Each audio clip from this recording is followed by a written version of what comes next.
So dihydrogen means H2. So the H2 molecule, when we are going to take, so how it is going to be present, how it is going to be prepared, these are the things we are supposed to discuss in detail. First we are going to see occurrence.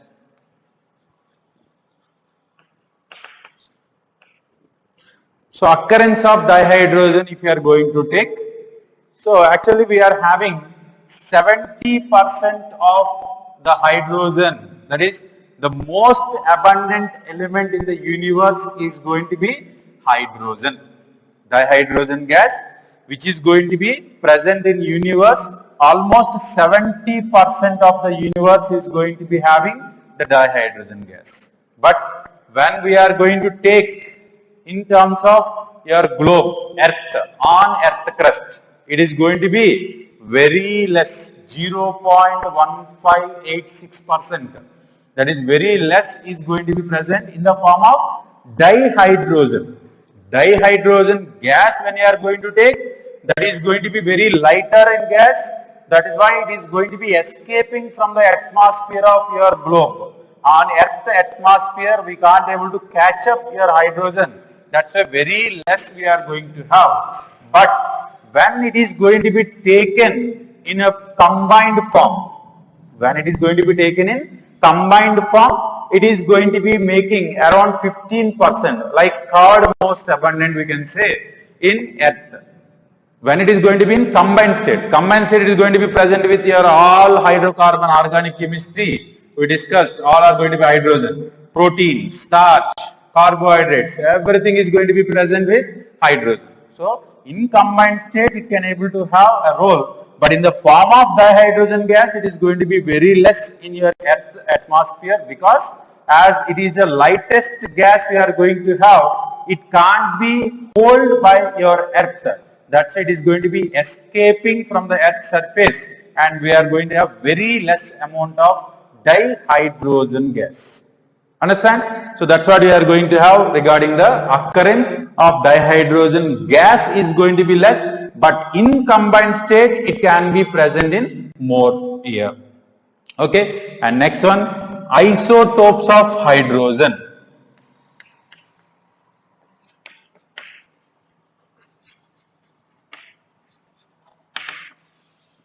What are the isotopes of hydrogen we are going to have? I think everyone is knowing it. Protium, deuterium, tritium.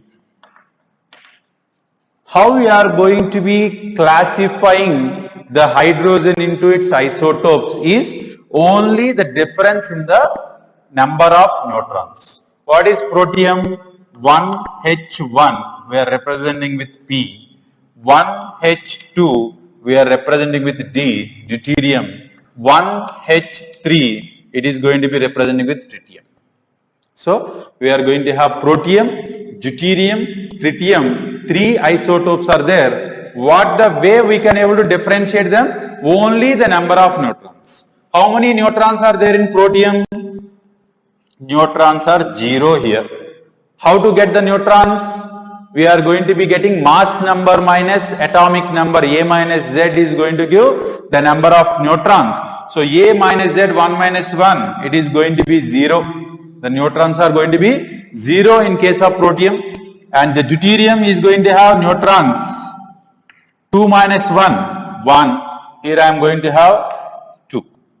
So this is what we are having. The usual names we are going to be giving for them is lighter isotope of hydrogen is protium, heavy isotope of hydrogen is deuterium, and this is going to be radioactive isotope. So this is going to have radioactivity. What do you mean by radioactivity? The radioactivity is nothing but they are going to be emitting the beta electrons.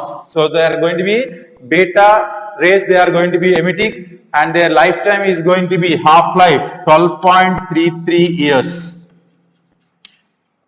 It's a radioactive isotope. We are going to have abundancy when you are going to be taking the isotopes.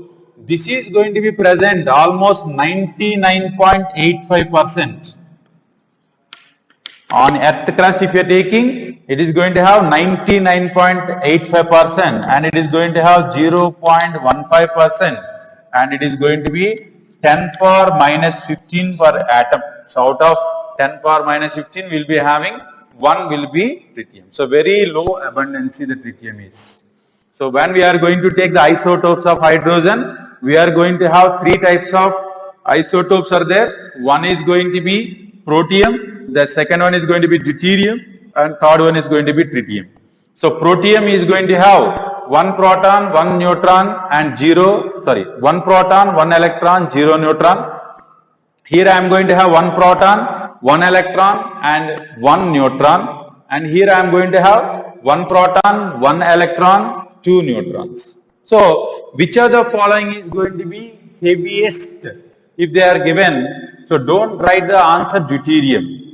It is going to be tritium because the mass of tritium is going to be 2 neutrons. Neutrons are going to have some mass, that's why this is going to be heaviest. But when we are going to be asking which of the following is said to be heavy isotope of hydrogen, then it is going to be deuterium. So deuterium we are going to have heavy water, D2O. That's what we are going to have, that one. And next, the neutrons when you are going to take 0, 1, 2 and the abundancy when you are going to take 99.85% is going to be protium and 0.15% is going to be deuterium, and out of atoms we are going to take 10 power minus 15%, we are going to have very less abundancy for the tritium. And everything is the bond dissociation enthalpy or melting point, boiling point, density, whatever the properties are taking, all physical properties are going to be get increases. Protium is going to have less and deuterium is going to be more, tritium is going to have still more. Already we discussed so many examples with protium and deuterium bond dissociation enthalpies.